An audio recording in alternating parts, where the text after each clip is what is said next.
Kita lanjutkan perbincangan kita pemirsa di Apa Kabar Indonesia Pagi. Kita langsung ke Bang Noel. Bang Noel, tadi sebelumnya di Zoom Bang Gunrom sudah menyatakan sejumlah kasus-kasus nih yang sepertinya inilah yang akan di-spill nanti dalam video-video ancaman tersebut yang dibuat oleh Pak Hasto. Bagaimana menanggapi kasus-kasus yang disebutkan tadi? Apakah memang Anda tahu atau punya informasi terkait dengan hal-hal yang disebutkan oleh Gunrom? Pertama, saya tidak tahu.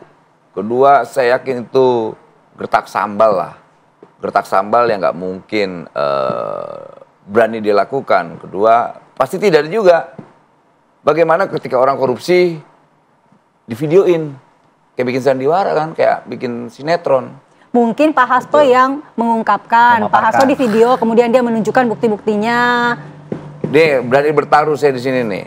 Saya yakin 1.000.000% dia tidak akan berani melakukannya. Cuman dia kan shock doang, kaget, tersangka, nggak bisa tidur nih. 1.000.000% juga saya yakin nih bahwa Hasto tidak bisa tidur. Dia bikin orkestrasi lah, dia seperti Bung Karno yang berjuang keadilan. Dia bukan bercerita tentang Bung Karno. Kalau Bung Karno bicara tentang kemerdekaan Republik ini, tapi dia sebagai hari ini orang yang Bung Parno. Bung Parno dia, ya Parno ya, apa aja gitu. Itu. Jadi Bung Hasto ini bisa saya mandatkan sebagai Bung Parno nasional.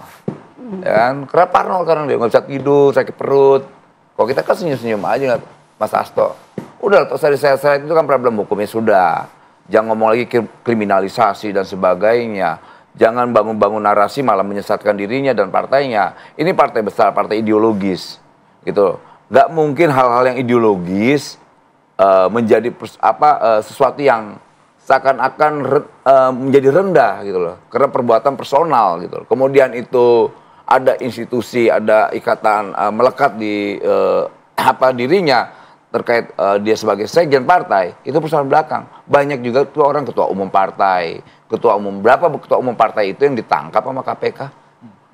Biasa aja tuh. Semua juga dulu gertaknya siapapun yang ditersangkakan tadi kepolisian, di KPK, pasti kami akan bongkar. Pas pakai baju oranye sakit perut tuh, diem. Lihat aja nanti, 1.000.000% saya sampaikan di sini. Gak berani Hasto ngakuinnya. Bang Guntur Romli, gimana nih kemudian tanggapannya? Ini kemudian dibilang Bung Parno malah katanya. Jadi apa ini adalah upaya untuk menghambat kasusnya saja agar tidak berjalan begitu atau bagaimana? Ya, kalau Bung Noel tidak percaya itu ya dimaklumi. Karena video itu akan mengancam mantan bosnya.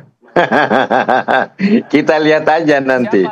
Kalau disampaikan tadi ya soal Bung Karno, ingat ada perkataan Bung Karno yang sangat terkenal bahwa perjuangan kalian itu lebih berat kalau aku menghadapi penjajah, tapi kalau kalian menghadapi bangsa sendiri. Artinya apa? Ada bangsa dari kita yang menggunakan cara-cara penjajah, melakukan kriminalisasi, ya, melakukan serangan politik untuk membunuh karakter. Ini kan khas penjajah. Jadi itu yang harus kita ingat. Ya, ketika Mas Hasto mengutip Bung Karno itu bukan ingin menyamakan dirinya dengan Bung Karno, bukan. Tapi beliau mengaku sebagai murid dari Bung Karno, spirit perlawanan, spirit tidak pernah tunduk. Ya. Dan ada buku yang dipegang oleh Bung Hasto waktu itu soal Bung Karno Penyambung Lidah Rakyat, itu karangan ditulis oleh Cindy Adam.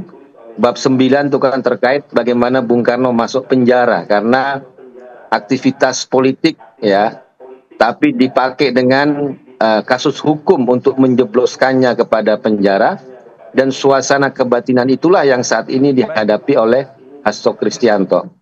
Tapi sekali lagi kasus ini benar-benar akan membuka publik terkait soal pemberantasan korupsi. Kenapa Hasto Kristianto Sekjen PDI Perjuangan itu dikriminalisasi dengan tidak adanya kerugian negara di situ, tidak ada bukti-bukti hukum yang kuat tapi dikriminalisasi. Tapi mengapa kasus-kasus korupsi yang melibatkan petinggi-petinggi negara yang kerugiannya triliunan miliaran malah ditutup-tutupi? Begitu, Mbak. Baik, mohon izin ke Bang Gun Romli, mohon izin semuanya karena durasi sudah habis. Jadi nanti kita mungkin bahas di Aki Pagi selanjutnya ya kalau gitu. Terima kasih semuanya ya. Terima kasih. Sudah datang di Apa Kabar Indonesia Pagi. Kami harus tutup Apa Kabar Suami pada hari ini. Saya Alfa Tauhid. Saya Dikumala, sampai jumpa. Selamat berakhir pekan pemirsa.